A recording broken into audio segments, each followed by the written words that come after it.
Olá, aluna majestosa, seja muito bem-vinda. Que alegria ter você aqui nesse tempo de edificação.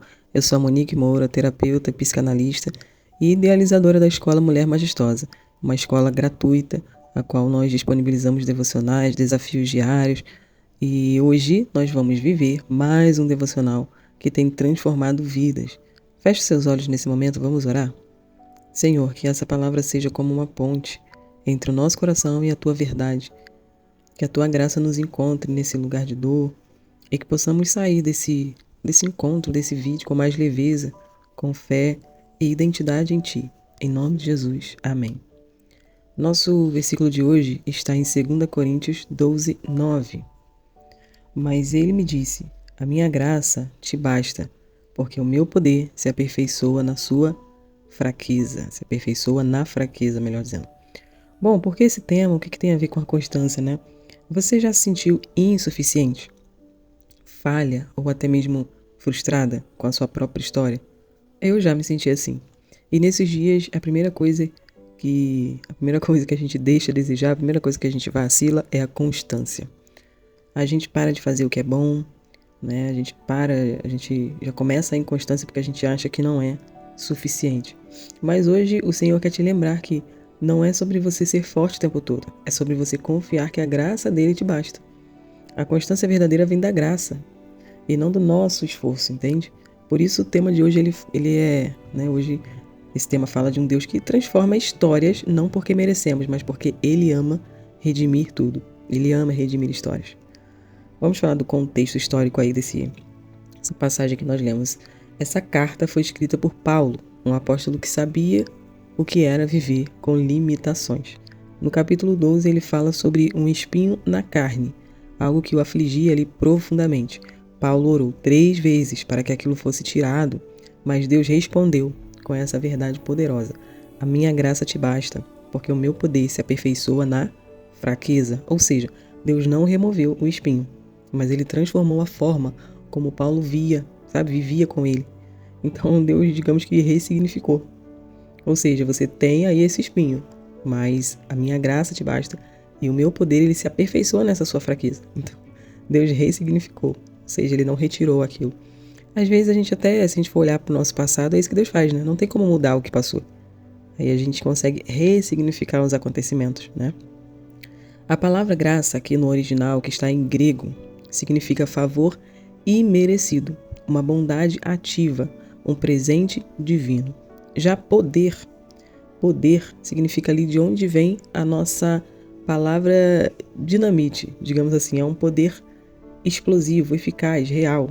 E fraqueza, no grego, aponta para limitações humanas, as vulnerabilidades, ou seja, naquilo que você é fraca, Deus está liberando um poder sobrenatural. Não é sobre eliminar a fraqueza, mas sobre revelar um Deus que se manifesta dentro dela. Isso aqui é muito lindo. Muito, muito lindo. Quantas mulheres desistem de si mesmas porque carregam marcas, traumas, erros, né, um passado. Mas a graça é o fio invisível que vai costurando o que foi rasgado, colando o que foi quebrado. Eu mesma por muito tempo achava que meu passado me desqualificava para ser usada por Deus, mas foi justamente nas minhas feridas que ele me formou como terapeuta, como psicanalista, como uma mulher de fé e voz para outras mulheres, voz para você que está ouvindo esse vídeo. Então, o meu passado ele não me desqualificou, pelo contrário. O meu passado de inconstância, de procrastinação, de feridas emocionais, identidade totalmente fragilizada, baixa autoestima, esse meu passado ele não me desqualifica. Pelo contrário, ele me habilita para te ajudar, porque eu sei o caminho. E é por isso que eu tenho, então, hoje a autoridade para falar sobre esse assunto, porque eu saí de lá.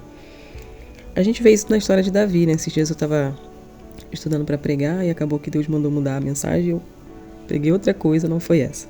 Mas sobre os valentes de Davi. Davi, ele entrou para a caverna, né? E aí se juntaram a ele homens que estavam endividados, homens que estavam mal emocionalmente. E todos à volta poderiam ter pensado na época: nossa, agora esses homens aí todos falidos juntos, o que eles vão aprontar? Eles se tornaram os valentes de Davi. E o interessante é que o Davi, que estava fugindo, Davi estava com medo, ele estava fugindo. Davi, ele tinha uma história, todos nós já conhecemos a história de Davi. Ele não teve uma família muito acolhedora, né? Os irmãos duvidavam dele, menosprezavam ele. Depois ele começou a ser perseguido por Saul. Então, imagina essa história, né? Mas ele se levantou como líder daqueles homens. Então, olha os homens endividados, homens maus emocionalmente, e eles se tornaram os valentes de Davi, guerrearam para defender terras ali, defender Davi também, defender terras naquele lugar. Então, olha que interessante. Deus pegou o passado daqueles homens e jogou no mar do esquecimento. A partir de quando eles se levantaram, hoje eles são conhecidos até hoje como os valentes de Davi. Davi mesmo, ele teve erros. Davi, por exemplo, lá na frente da história dele, ele teve aquele adultério, né, com Betseba. E Davi errou, teve consequências daquele erro dele. Só que hoje, quando a gente lembra de Davi, quando a gente fala da história de Davi, a gente lembra do rei Davi. A gente lembra daquele que guerreou, a gente lembra daquele que matou o gigante, sabe? Porque ele teve erros sim, mas Davi teve muitos acertos. Davi teve uma história linda com Deus, uma história de arrependimento, né? E depois disso, Deus levantou seu filho, Salomão. Nós já sabemos que Salomão é considerado o homem mais sábio que já se existiu até hoje. Então, nós podemos ver que Deus pegou o passado dele e jogou no mar do esquecimento. E hoje a gente lembra de Davi, das coisas boas que ele fez, que ele deixou, né? Em Israel, por exemplo, se você for em Israel conversar com algum judeu e você falar uma coisinha sobre Davi, tem chance de você ser apedrejado. Tô brincando. Bom, é isso, sabe?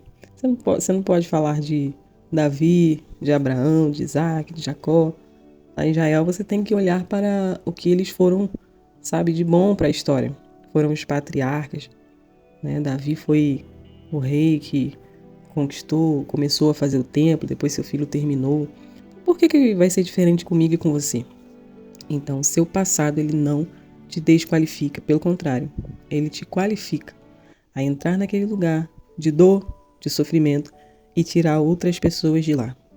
Deus não joga fora a sua história, mas ele transforma. O que você viveu pode ser usado por ele para curar outras pessoas. Nada é desperdiçado quando passa pela graça de Deus. A autoestima cristã, ela não nasce da perfeição, mas da reconciliação com a própria história. Houve uma reconciliação aqui com a própria história. Na passagem que a gente leu, né? O apóstolo Paulo teve que aceitar. Ele teve que trabalhar a autoaceitação naquele espinho na carne que ele tinha, que até hoje, na verdade, nós não sabemos. Há especulações, mas nós não sabemos exatamente o que era, né? Mas ele teve que se reconciliar. A gente não sabe se era uma aparência, algo físico que ele tinha e não gostava, e se era uma tendência, e se era uma inclinação para alguma coisa, né, que ele não gostava. Enfim, nós não sabemos, mas ele teve que se reconciliar com isso, com esse, digamos, defeito que ele tinha, sabe? Se reconciliar com a sua própria história, para de fato tomar posse daquela graça que Deus tinha para ele. E se você tem um passado dolorido, saiba que isso não te anula, isso te fortalece. Deus usa a tua fraqueza para manifestar o propósito dele na terra. Você é amada mesmo nos dias em que você se sente fraca. Você é escolhida mesmo quando você está se reconstruindo. E você é majestosa porque você carrega a graça que transforma. Bom, esse foi o nosso devocional de hoje. Vou deixar aqui as afirmações para você escolher uma e comentar aqui abaixo, tá bom? Eu não preciso ser perfeita para ser amada. A graça de Deus é suficiente para mim. O meu passado não me define, a graça transforma a minha história. O poder de Deus se manifesta nas minhas fraquezas. Eu posso continuar mesmo chorando porque sou sustentada pela graça. Bom, espero que esse devocional tenha falado com você. Como sempre, deixarei aqui acima o meu contato, né, o WhatsApp. E lembra lá de seguir a Escola Mulher Majestosa no Instagram e também Monique Moura Terapia. E entre no grupo gratuito da Escola Mulher Majestosa, pois temos atividades que eu farei só no grupo, que não vão estar nem no Instagram, nem no YouTube, somente no grupo, tá bom?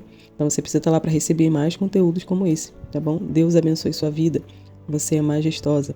E até o nosso próximo devocional. Tá acabando, hein? Falta poucos dias pra gente finalizar nossos 31 dias de devocionais. Parabéns pela sua constância. Parabéns. Você é majestosa porque você carrega a graça que transforma. Fica com Deus e até o próximo vídeo.